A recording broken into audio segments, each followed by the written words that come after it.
Momento. Aleluia, Senhor.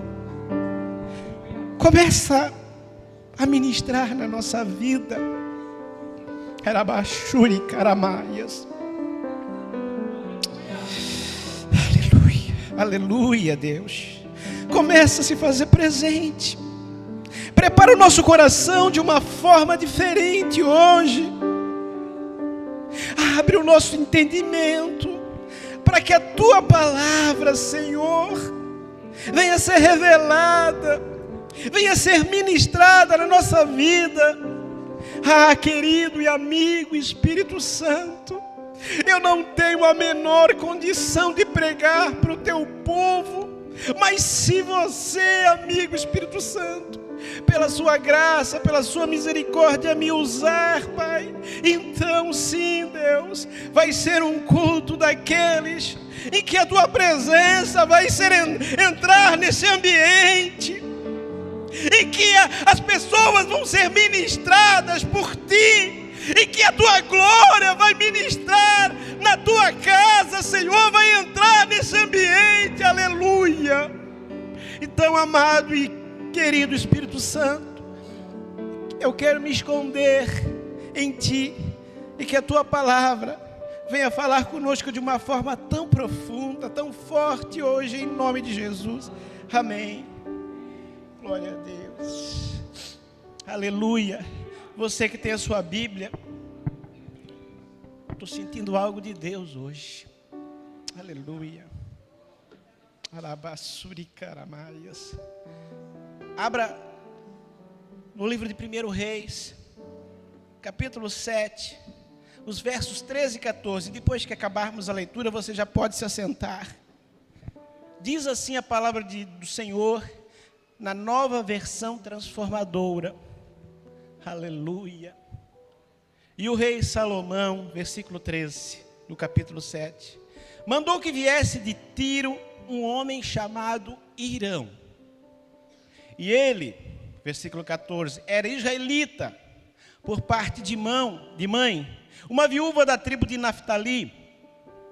E o seu pai, originário de Tiro, havia sido artífice em bronze. Hirão era extremamente hábil e talentoso em qualquer obra em bronze, e veio realizar todo o trabalho com metais para o rei Salomão. Glória a Deus, você pode se assentar. Aleluia. Sabe, igreja, nesses últimos 4 dias, a igreja Calvário completou 36 anos. E houve, no primeiro culto, lá no primeiro templo, uma inauguração, passamos por alguns templos, até que chegou esse templo aqui também, que foi feito. E a inauguração do templo é um motivo sempre de grande alegria. Imagine só você passar anos construindo um templo e chega o dia da inauguração. Toda a igreja fica ansiosa para chegar lá e ver como ficou aquela obra. O templo de Salomão, o primeiro templo de Salomão, ele levou 7 anos para ser construído. 7 anos. E Davi, ele tinha um sonho de construir uma casa para o Senhor. Ele disse: eu moro em palácio tão bonito, e o Senhor mora numa tenda. Mas Deus não tinha pedido para ele construir uma casa. Ele diz: eu não habito em palácios feitos de mãos humanas. Mas como Davi tinha esse desejo tão forte, tão grande, ele inspirou Davi a construir um templo. Alguns teólogos calculam que o valor do templo, porque lá diz a Bíblia que a prata era como se fossem as pedras na rua, e tanta prata que tinha, e ouro tinha excesso. Diz alguns teólogos que o valor chegava aproximadamente, se calcular o grama do ouro, grama da prata, só em materiais, em mais ou menos 800 bilhões de reais. Nunca houve um reino tão próspero, tão abençoado como foi o do rei Salomão. Porque um homem como Davi, que errou sim, era um homem segundo o coração de Deus. Então Davi construiu algumas alianças, alguns amigos, e Deus então dá a planta para Davi, Davi entrega para o seu filho, e ele manda uma carta para o rei de Tiro, que era o Irão também, e Irão se agrada da carta, e manda um dos seus melhores artesãos, um homem chamado Irão. Algumas versões, se você ler bem em 2 Crônicas, vai dizer Irão-Abi, ou Irão. Então, o que eu quero dizer para você, é que Deus, Ele escolhe as pessoas certas, para a obra certa, aleluia.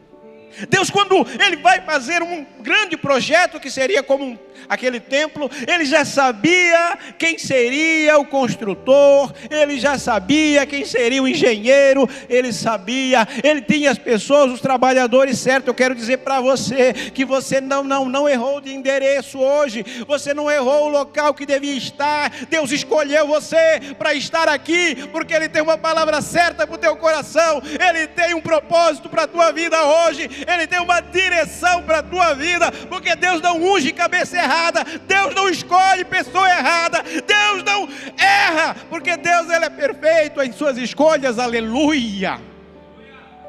Marassura balagaias. Deus sempre coloca as pessoas certas no caminho certo e no tempo certo.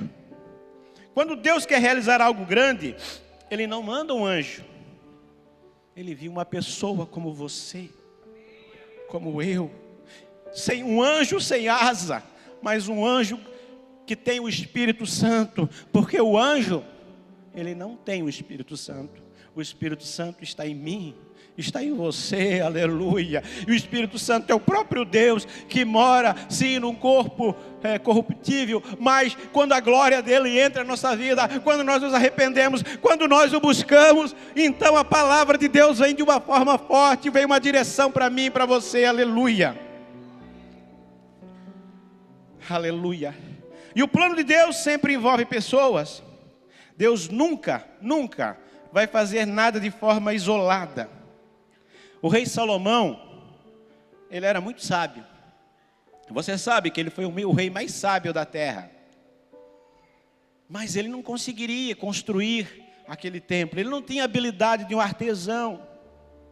E se você ler lá em Crônicas, você vai ver que esse Irão, o Irão-Abi, ele era mestre em bronze, em prata, em ouro, em tecido. Ele sabia mexer com tudo, porque Deus tinha dado um talento para ele, Deus tinha dado um dom para ele, aleluia. Sabe esse talento que Deus te deu? Sabe esse dom que você tem? Não é apenas para você ganhar dinheiro, prosperar, ficar bem de vida e viver bem, mas acima de tudo, esse dom que Deus te deu tem alguma coisa a ver com o ministério, tem alguma coisa a ver com a obra de Deus. Deus não erra os dons, Ele não distribui dons aleatoriamente, Ele distribui os dons e talentos para eu e você fazermos alguma coisa na obra do Senhor, aleluia. E Deus, então deu essa planta do templo para Davi. Davi sonhou, Salomão liderou, mas Irão executou. Cada um de nós tem uma parte no projeto divino. Você pode ser a resposta de Deus para a vida de alguém. Ou talvez esse alguém que está sentado do teu lado ou aí perto de você, pode ser a resposta de Deus para a sua vida, aleluia. Porque o céu se move através de conexões divinas. Deus sempre vai usar uma pessoa para ministrar sobre a sua vida. Deus sempre vai ter um líder sobre a sua vida. Aquela pessoa que diz, não, eu só obedeço a Deus, eu só sirvo a Deus, eu não preciso de igreja, eu não preciso de pastor, eu não preciso me sujeitar a ninguém. Me perdoe, você está totalmente fora da palavra. Todos nós precisamos de um mentor, de um líder, de um pastor, para nos dirigir, para nos corrigir quando for necessário. Aleluia. E Deus prepara as pessoas antes de precisar delas. Irão era filho de uma viúva. Diz a Bíblia que ele, como eu falei antes, ele era mestre na arte do bronze. Deus formou Irão no anonimato. Deus deu esses dons e esses talentos para Irão, já sabendo que ele seria um instrumento na mão de Deus para construir o seu templo. Deus já preparou você para algumas coisas, já sabendo que você vai ser usado na obra do Senhor para algumas coisas que Ele tem para a tua vida, aleluia. E o interessante é que a gente vê que esse Irão, ele era filho de uma viúva. A mãe dele era da tribo de Naftali, uma israelita. E o pai dele era de Tiro. Tiro e Sidom ficavam na Fenícia. Era um povo vizinho, ficava no mar, ficava próximo a Israel. Algumas vezes até houve guerra entre os países aí. Mas nesse momento não, havia amizade, havia alianças entre os povos. E pense comigo, eu quero conjecturar com você, imagine só um dia. A Bíblia não fala se Irão tinha mais irmãos ou não, mas pelo que nos parece, o Irão, ele assumiu o papel de provedor da família. Talvez um dia o Irão chega e a mãe diz, filho, eu preciso te contar algo. O que foi, mãe? Infelizmente, eu não tenho notícia boa. Teu pai faleceu. Perdeu um pai, perdeu uma mãe. Para quem já perdeu não é fácil, é difícil. E diz que ela ficou viúva. Provavelmente ele ficou encarregado ou de sustentar a casa, a família. E ele teve que aprender os ofícios. E Deus começou a dar talento. Então, na dificuldade, Deus te molda. Na tribulação, Deus te aperfeiçoa, aleluia. Eu quero dizer que talvez você passou por algumas coisas, algumas situações na tua vida que você não compreendeu, não entendeu, perdeu talvez até algumas coisas que não gostaria de ter perdido, mas essas perdas, essa não compreensão sua não significa que Deus não estava te moldando, te tratando, te aperfeiçoando, aleluia, porque ninguém amadurece sorrindo, todo mundo amadurece nas dificuldades, aleluia. E com certeza Deus viu algo bom nessa família. E antes que Salomão precisasse dele, Deus já o viu capacitado. O tempo de espera pode ser um tempo de preparo. Deus te prepara no silêncio para te usar em público. Aleluia.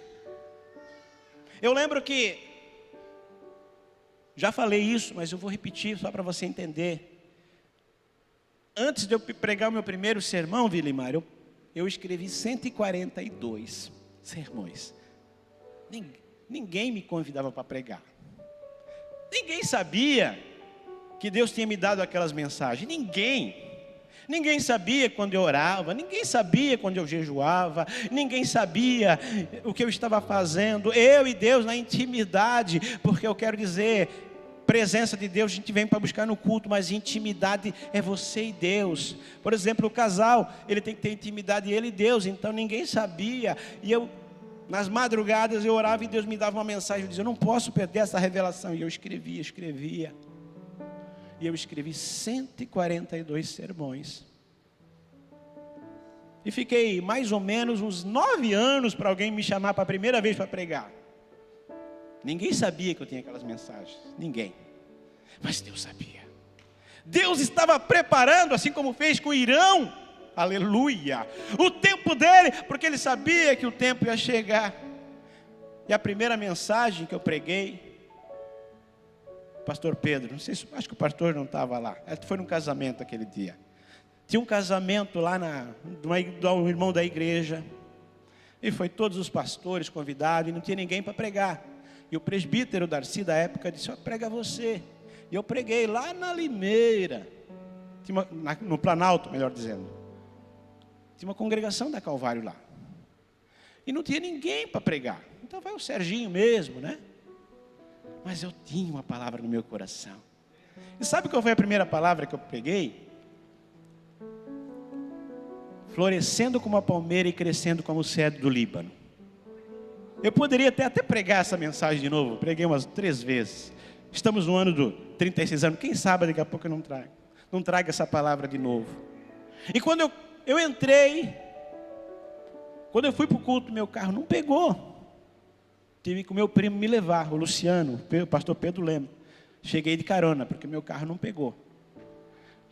Então, tudo isso o inimigo faz para impedir você. Quando chegamos na igreja, um casal de obreiros muito querido, ele disse: quem é que vai pregar hoje? Aí eu disse: eu. Ele olhou com aquela cara de incrédulo. Aí eu passei um pouquinho, e ele pensou que nós não tínhamos escutado. Ele disse para a esposa dele: se eu soubesse, eu não tinha nem vindo no culto. Mas eu escutei. O carro quebrou. Aquela cara de incredulidade. Alguém fala para você que não deve...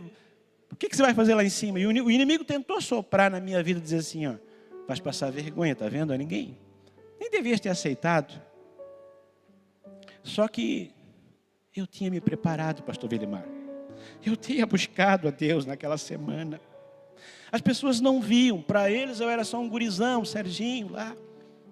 Quando eu entrei, quando eu subi naquele púlpito, aleluia, eu ainda me lembro. Talvez tinha umas 30 ou 40 pessoas. Não era muito a igreja. Mas quando eu não subi sozinho naquele púlpito. A unção me tomou desde o início. E quando eu peguei o microfone, eu olhei fixamente e eu vi aquelas caras de incredulidade. E eu disse: eu não sei porque você veio nesse culto, mas uma coisa eu sei: eu não tinha plano de pregar, nem era para eu estar aqui, mas Deus me escolheu para ministrar nesse culto. Quer você acredite, quer você não acredite, Deus está comigo e hoje Ele vai ministrar de uma forma diferente. Eu não sei o que Ele vai fazer, mas eu sei que Ele vai fazer algo na tua vida, na minha vida, porque o Deus que chama o pequeno, Ele chama o grande também. E esse Deus que eu estou falando, aleluia. E quando eu comecei a ministrar, Deus começou a me usar de uma forma diferente. E as primeiras coisas a gente nunca esquece. Quando eu fui no final do culto, eu chamei, começamos a ministrar. Pelo poder de Deus começou a cair um, caiu outro. A unção tomou naquele culto. E agora não... Até esses dias atrás, uns 2 anos atrás, eu falei com o rapaz e ele disse: eu nunca mais esqueci aquela mensagem que você pregou no Planalto. Sobre a erva do campo, a palmeira e o cedro do Líbano. Eu quero dizer para você que quando Deus está na tua vida, não importa como as pessoas te olham, não importa como elas te enxergam, o que importa é o que Deus faz na tua vida, aleluia. Porque Deus estava me preparando. Talvez você está aí no banco há alguns anos e não acontece nada, como foi pregado no sábado. As águas não são agitadas na tua vida, mas Deus está te preparando para um tempo diferente.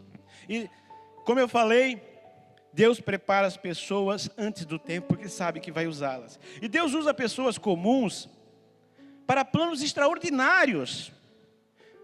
Irão não era rei, não era profeta, e muito menos sacerdote. Ele apenas era um trabalhador habilidoso. E ele participou e foi escolhido do maior templo que foi construído na história, do templo mais bonito. Aleluia. Não subestime o dom que Deus te deu. O simples nas mãos de Deus te torna sobrenatural. Aleluia. O versículo 14, na parte B, diz assim, ó: Irão era extremamente hábil e talentoso nas obras de bronze. Deus te deu um talento. Deus te deu um dom. Eu não sei no que você é bom para fazer, o que você sabe fazer muito bem, mas normalmente o que você sabe fazer muito bem no mundo secular tem a ver com o mundo espiritual. Como assim, pastor? Imagine que você fala bem. Provavelmente Deus vai te usar para evangelizar, para pregar a palavra, para ensinar. Talvez você canta bem, Deus vai te usar para louvar. Talvez você é atento, Deus vai te usar para organizar a casa de Deus, fazer isso, fazer aquilo. Não sei, tem tantas coisas boas, tantos dons interessantes. E é por isso que em Êxodo 31:3 diz assim também: enchi do Espírito de Deus e lhe dei grande sabedoria, habilidade e perícia para fazer trabalhos artísticos em todo tipo. Isso está falando de Bezalel. Deus, quando quer fazer uma grande obra, Ele prepara os homens. Lá atrás Ele preparou Bezalel, né? Aqui Ele está preparando Irão. E Deus usa a diversidade para cumprir seus propósitos. Deus sempre vai usar pessoas diferentes de você para lhe ajudar. Perceba comigo. Quem é que é casada que está com a sua esposa aqui? É legal. Ela é igual a você? Bem diferente, né? Bem diferente, né? É como eu digo. Eu escolhi a mulher tão certa que eu estou sempre errado agora, né? É brincadeira. A minha mulher é uma bênção, tá? É uma bênção. Mas ela é diferente de mim. É diferente. Quando essa mulher começa a ministrar, você vê como Deus usa ela. As meninas que o digam, né, Yasmin, lá, né? As meninas que o digam. Mas ela prefere ministrar nos estudos, nos retiros, não aqui. Ela disse, não, eu gosto lá. Então cada um tem o seu dom. Pode ser que daqui a pouco Deus a traga para cá. Mas ela gosta de ministrar em números menores.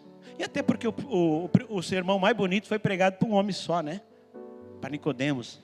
Porque Deus amou o mundo de tal maneira que deu seu Filho unigênito, para que todo aquele nele crê não pereça, mas tenha vida eterna. Então, você pode ser um pregador do Evangelho, uma pregadora do Evangelho, mas não precisa estar no altar. Mas o que eu quero dizer é que a tua mulher é bem diferente de você. E Deus vai colocar no teu lado pessoas bem diferentes, mas muito diferentes. Para quê? Para te corrigir quando você está errado, para te ajudar quando você está caído, e para você também ajudá-la. Funciona assim. Funciona assim. Não é verdade? Então, na igreja nós temos pessoas muito diferentes. Aqui de manhã temos alguns pastores, cada um vai pregar diferente aqui. Cada um tem o seu estilo, mas todos se ajudam. E a resposta de Deus pode vir de onde você menos espera. E quando a cooperação, o plano de Deus avança. Veja bem, o rei Salomão ele tinha a sabedoria para coordenar, liderar as etapas. Mas ele precisou de um homem como Irão para executar.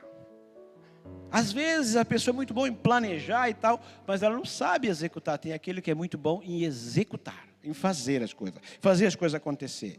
E a cooperação acelera o cumprimento da promessa. E como eu falei antes, Deus usa seus talentos naturais para virar um dom espiritual. Vou repetir. Deus usa seus talentos naturais para virar um dom espiritual. Deus nos deu dons e talentos únicos. Tem coisa que só você sabe fazer do seu jeito. A gente brinca, às vezes a gente vai almoçar lá na casa da minha sogra. E o meu sogro sempre diz assim, ó, ninguém faz uma maionese como da minha mulher. Ninguém. É verdade ou não é, pastor Alexandre? E é verdade. Não sei como ela consegue, mas ninguém faz. Tem coisa que ninguém faz como você faz, porque Deus escolheu para você fazer. Isso também vale na obra de Deus. Você tem um talento especial. Deus não errou o teu talento. E a Bíblia diz em Colossenses 3, 23 e 24 assim: em tudo que fizerem, trabalhem de bom ânimo, como se fosse para o Senhor e não para os homens. Lembre-se que o Senhor lhes dará uma herança como recompensa. e de que o Senhor a quem servem é Cristo. Então você está fazendo alguma coisa, seja no mundo secular, seja na igreja, faça o teu melhor. Se não é o melhor que os outros esperam, mas faça o teu melhor possível. Às vezes você não tem as ferramentas para fazer o melhor, mas com aquilo que você tem, faça o seu melhor possível. Seja na empresa, seja na igreja. Então, o que eu quero dizer para você é que não existe trabalho secular e sagrado. Existe um trabalho feito para a glória de Deus. Tem um livro chamado Uma Vida com Propósito. Alguém já leu esse livro? Ninguém leu ainda? Ah, já leu ali. Uma Vida com Propósito. É um livro que eu recomendo a você ler. Esse livro, Uma Vida com Propósito, ele fala justamente sobre isso. Que nós pensamos que adorar a Deus é só quando viemos no culto.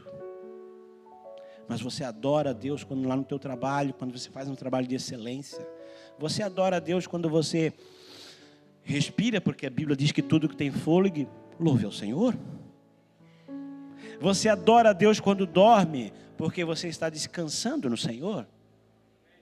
Você adora a Deus quando você levanta, porque a Bíblia diz que, né, eu te cerco quando tu te levantas e quando tu deitas no teu altar e caminhar e sentar, né? Então, em todos os momentos da tua vida, você foi feito para adorar a Deus.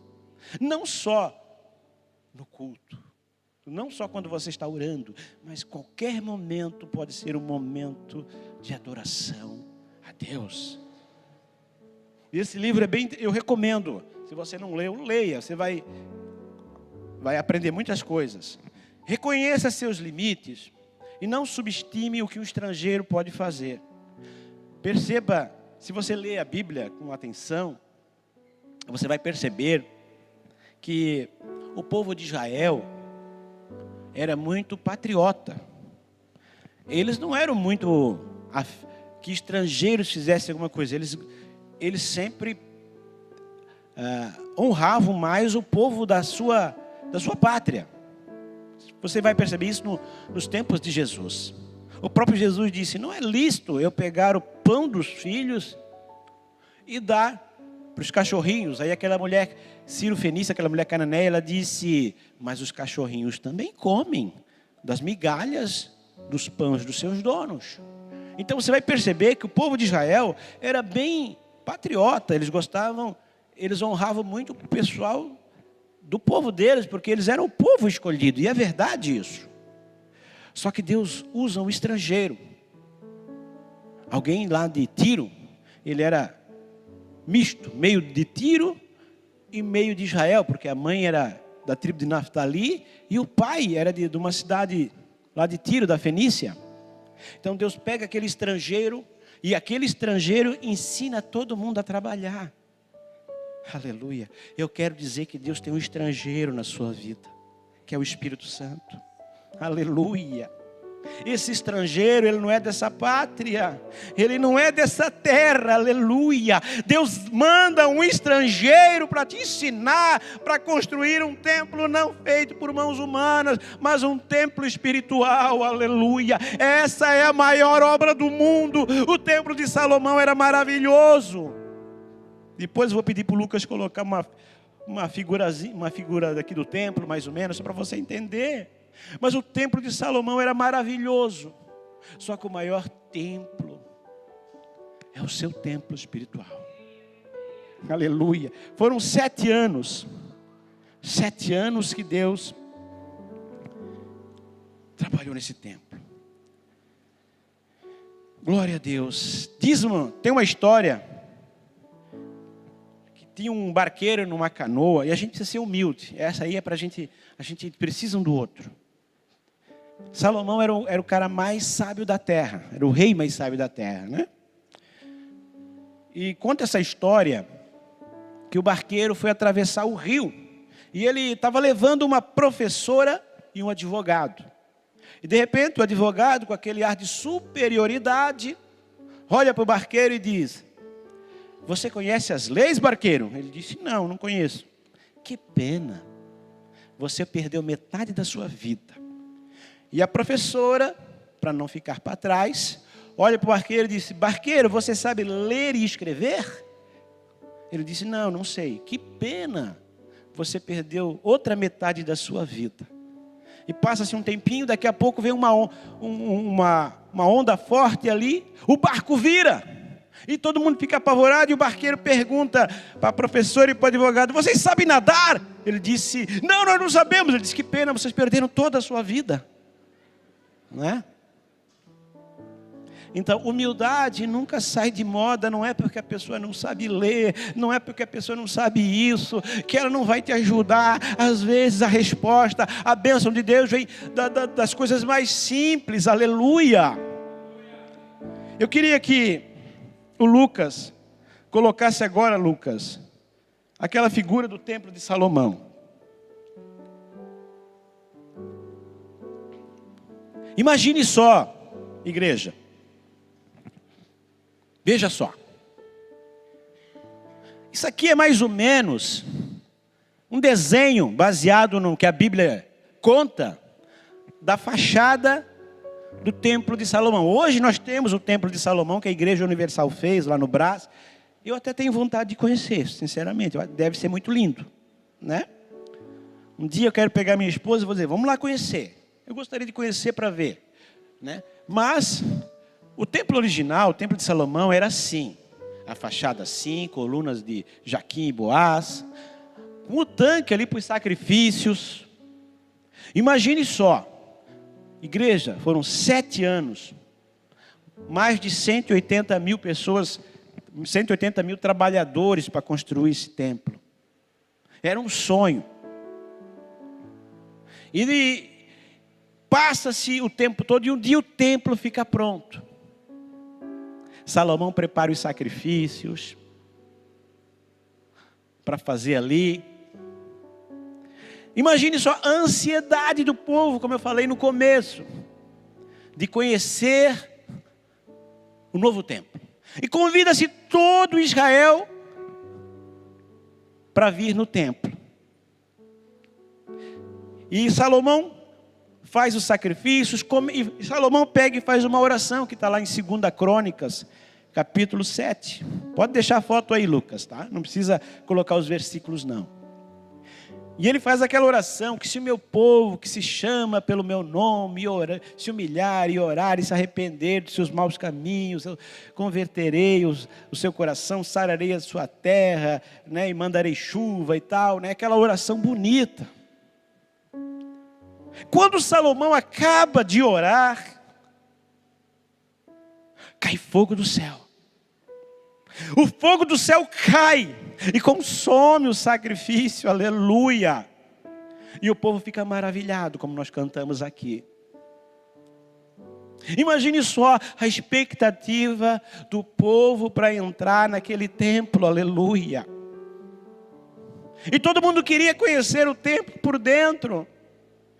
Mas quando os sacerdotes vão entrar, Deus diz assim: não, eu vou entrar primeiro, aleluia, porque esse templo é meu. E quando os sacerdotes pensam em entrar, o povo pensa em entrar, a glória de Deus enche aquele templo, aleluia. Imagine só, a unção tomou conta. Os sacerdotes, eles queriam ficar de pé, mas não conseguiam, porque a glória de Deus tinha entrado, a presença de Deus tinha entrado naquele ambiente, aleluia. E o povo queria entrar, mas Deus disse: não, esse templo primeiro é para mim entrar, vocês vão sentir a minha glória. Os sacerdotes caíram, a unção foi tomada, foi sentida por todos. E eu quero dizer para você, se você tiver essa expectativa, essa ansiedade para vir no culto, o pregador tiver essa expectativa, essa ansiedade para vir no culto, o pessoal do louvor tiver essa expectativa, esse desejo, essa vontade para vir no culto, você tiver fome e sede da palavra de Deus, eu não tenho dúvida alguma que a glória de Deus, que a presença de Deus vai entrar na igreja. E quando você pisar aqui, você já vai sentir algo novo, algo diferente. Assim como ali no banco, enquanto o louvor cantava, nós sentimos a presença, nós sentimos a glória de Deus sobre esse lugar, aleluia. Eu não sei como você está, eu não sei o que você está sentindo. Deus está querendo achar Irão nessa manhã. Mas pastor, o que é Irão?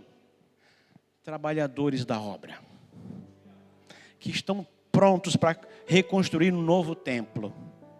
Um templo lindo como o de Salomão, mas não para o pessoal ver, mas para Deus entrar primeiro. Aleluia. Eu não sei como está o teu coração nessa manhã. E Deus quer enviar o estrangeiro hoje, para que você venha falar uma nova língua, aleluia, ser batizado no Espírito Santo. Aleluia, arabassuricandaramaias. Porque Deus sempre usa os seus estrangeiros. José era estrangeiro no Egito. Daniel era estrangeiro na Babilônia. Elias era estrangeiro em Sarepta. Cirineu, aquele que ajudou Jesus a carregar a cruz, era de Cirene, era estrangeiro, aleluia. Deus está dizendo para mim e para você nessa manhã: eu tenho um estrangeiro, alguém de uma pátria de cima, de uma pátria melhor, para te ajudar nesse momento difícil que você está passando. Eu tenho um estrangeiro para te orientar, para você aprender um novo idioma, mas o idioma do céu, aleluia. Mas o interessante, para concluir, depois eu quero orar com vocês, mas o que me chamou mais atenção, e eu deixei estrategicamente para o final, para comentar isso com vocês. Se você conhece Bíblia, e eu perguntasse para você assim, quais foram os 2 maiores pecados de Davi? Você certamente ia me dizer, se você é conhecedor da Bíblia: ah, pastor, o adultério com Batseba, né? Onde que foram cruciais para a construção do templo. Por quê, pastor? Pensa bem. Davi se arrependeu lá na Orna de Araúna. O Ornã, algumas versões dizem, né? Era uma eira, né? De trigo. Era um lugar de plantar trigo. E ali Davi se arrepende, e o anjo para a mortandade, né? E ele compra aquele terreno. E esse terreno onde ele pecou, pelo seu orgulho, é justamente ali que Deus constrói o templo. Perceba comigo. E o filho do adultério, que poderia dizer que ele tomou a Batseba para ele, foi Salomão. E é justamente, aleluia, o filho dele, que era para ser o filho da adúltera, como talvez alguém poderia dizer, é justamente Salomão que lidera a construção do templo.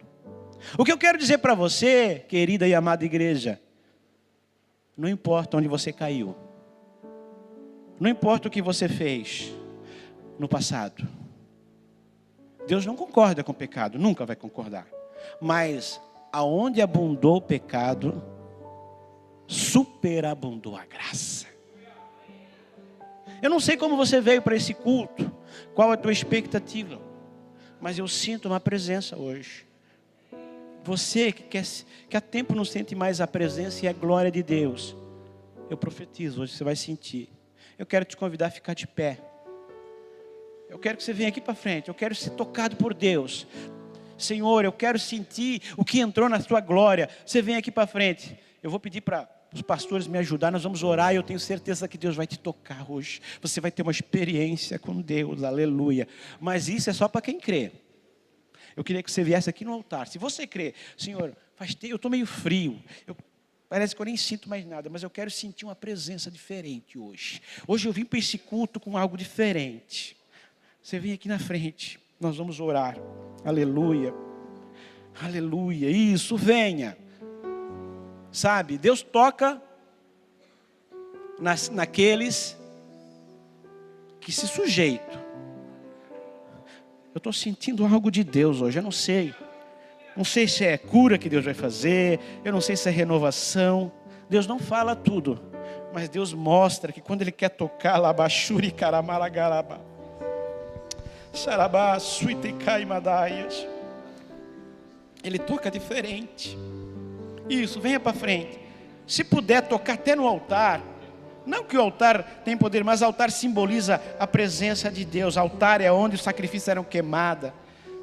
Quando você toca no altar, você está dizendo pela fé. Não é o altar que tem poder, mas é o Deus que santifica o altar.